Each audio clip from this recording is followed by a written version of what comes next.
বিশুদ্ধ ভাষাটা এত জরুরি যে আল্লাহ তাআলা তার প্রিয় হাবিবকে মায়ের বুকের দুধ থেকে বঞ্চিত রেখেছেন শুধু বিশুদ্ধ ভাষার জন্য।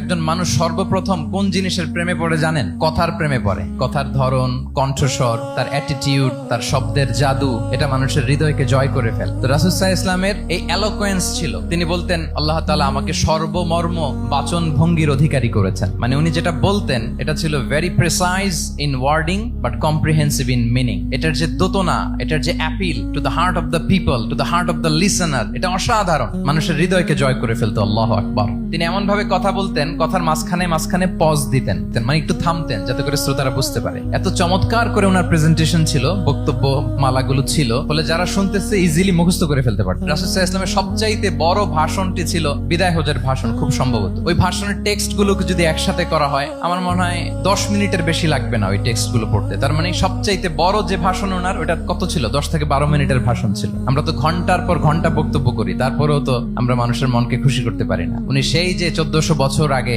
10 মিনিটের একটা ছোট্ট ভাষণ দিলেন, গোটা বিশ্ব আজও হাবুডুবু খায় ওই ভাষণের ভেতর, ঠিক কিনা বলেন?